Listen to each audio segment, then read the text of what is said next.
नमस्कार, अस्सलामु अलैकुम। कैसे हैं आप लोग? हम दुआ करते हैं कि आप सब बहुत अच्छे हों। इमरान खान के साथ दीन दुनिया शो में जुड़ने के लिए आपका सबसे पहले शुक्रिया। हमारे इस वीडियो को सबसे पहले लाइक कर दीजिए और ज़्यादा से ज़्यादा शेयर कीजिए, आपसे यही गुजारिश है। बात करते हैं इस्राइल की। लेबनान पर हमला करते वक्त इस्राइल को जिस बात का डर था, जिस बात का खदशा था, आखिर वही हो गया। जी हाँ, वही हो गया। लेबनान के अंदर घुसकर ज़मीनी जंग लड़ने का दावा कर रहा इजराइल 45 दिनों में भी खाली हाथ है। आईडीएफ आज तक, अब तक इस्राइल में जो जिस तरह की बातें हो रही थी, बावजूद इसके आईडीएफ अब तक लेबनान में एक भी गांव पर अपना कंट्रोल, अपना कब्जा हासिल नहीं कर पाई है।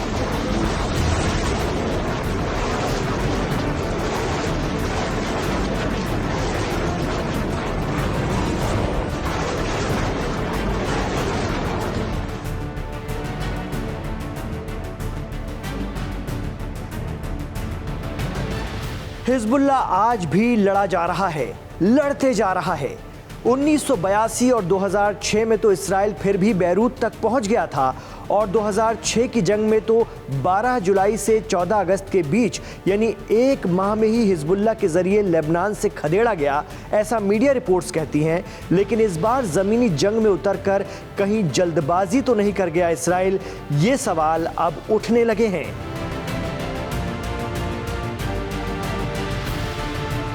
लेबनान खास तौर से बैरूत पर हवाई हमले करके इस्राइल ने खौफ का माहौल जरूर बनाया, लेकिन जमीनी जंग में पूरे साजो सामान के साथ उतरकर इस्राइल ने अपने पैरों पर कुल्हाड़ी मार ली है।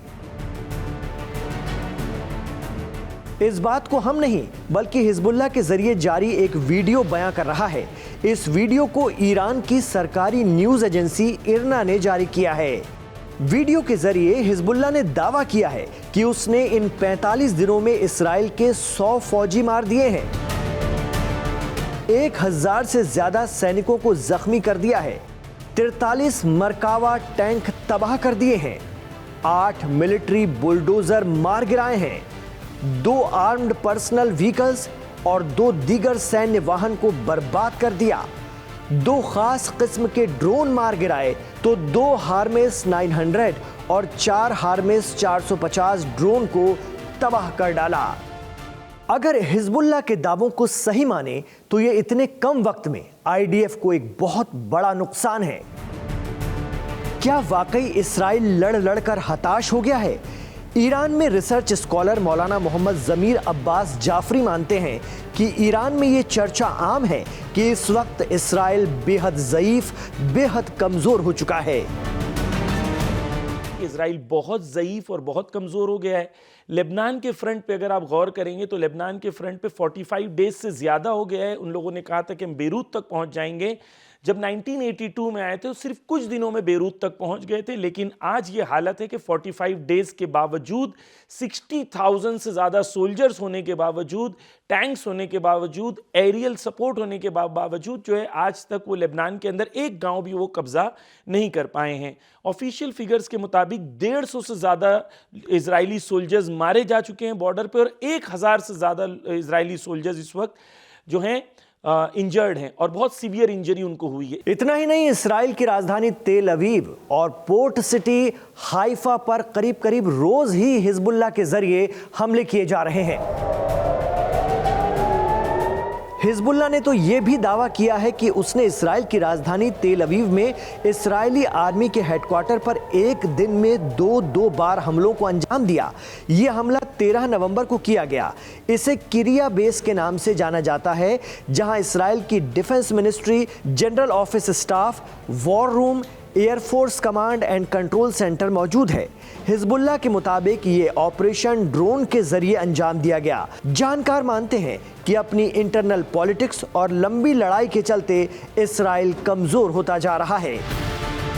हाइफा और तेल अवीव में हमले हो रहे हैं। हत्या एक वीडियो के मुताबिक जो एक उनका गांव है, उस गांव का जो मेयर है, उस इलाके का जो मेयर है, वो लाइव इजरायली टीवी पे आके कहता है कि इतने हमले हो रहे हैं तो हम कहाँ रहेंगे, कहाँ सोएंगे। इस वक्त इजराइल बहुत ज़ईफ़ है, नॉर्दर्न फ्रंट पे बहुत ज़्यादा ज़ईफ़ है और हिजबुल्लाह का मुकाबला भी इजराइल नहीं कर पा रहा। खुद इंटरनली इजराइल इस वक्त इतना ज़ईफ़ है, गालांत जो उनका फॉरेन जो डिफेंस मिनिस्टर था उसको निकाल दिया गया और कई लोगों को अदल बदल कर दी गई है। इजराइल के अंदर खुद नेतन्याहू के खिलाफ केस चल रहे हैं, करप्शन के केसेस हैं। इस वक्त इजराइल बहुत ज़ईफ और कमजोर हो गया है। एक तरफ हिजबुल्लाह से सीधी जंग, दूसरी तरफ ईरान के हमलों का खतरा। इस बीच इस्राइल की आवाम सड़कों पर है। हमास के दो बड़े लीडर्स इस्माइल हानिया और यहया सिनवार के इस्राइल के जरिए कत्ल किए जाने के बावजूद हमास आज भी लड़ रहा है और अब तक इस्राइल हमास के कब्जे से अपने बंधकों को आज़ाद नहीं करा पाया। एक बार फिर इस्राइल की आवाम सड़कों पर है और जंग रोककर बंधकों को छुड़वाने की मांग नेतन्याहू सरकार से कर रही है।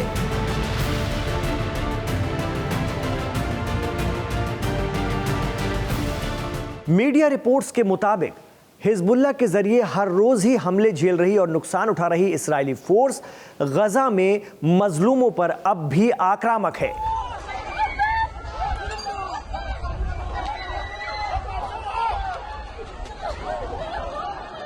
एसोसिएटेड प्रेस ने हाल ही में एक वीडियो जारी किया है जिसमें गजा स्ट्रिप के देर अल बलाह इलाके में एक हॉस्पिटल के बाहर इस्राएली फोर्स के हमले के बाद मची अफरा तफरी का मंजर हिला कर रख देता है।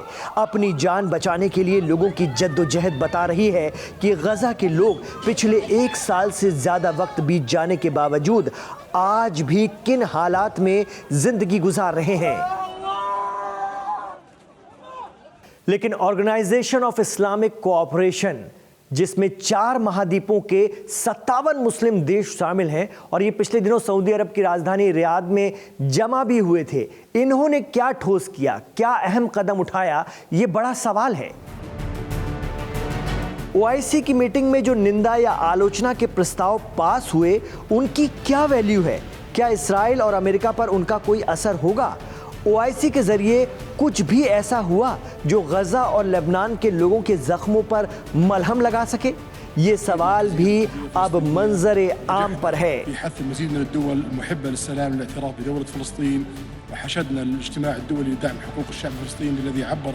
उम्मत मुस्लिमा ये सवाल करे कि ओआईसी की मीटिंग हुई, इतने सारे वर्ल्ड लीडर्स आए, क्या हुआ? कितनी ओआईसी की मीटिंग्स हो चुकी हैं? क्या करते हैं? ये बैठते हैं, बात करते हैं, एक कंडेमनेशन लेटर देते हैं। इस कंडेमनेशन लेटर की क्या वैल्यू होती है? रद्दी में बिकने वाले कागज़ भी इससे ज़्यादा महंगे बिकते हैं इनके कंडेमनेशन लेटर से। कोई वैल्यू इनकी नहीं है दुनिया में, इतने सारे लीडर्स मिलते हैं। सोचें, टर्की जो है, अज़रबैजान जो है मुस्लिम कंट्री है, अज़रबैजान के थ्रू ऑयल पहुंचता है। 50% ऑयल जो इजराइल को इस वक्त पहुंचता है, वो कहां से पहुंचता है? वो मुस्लिम कंट्रीज के थ्रू पहुंचता है।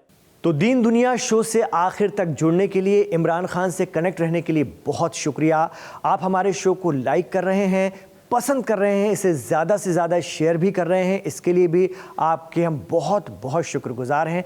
बस इसी तरह अपना प्यार और एतमाद हम पर बनाए रखिएगा।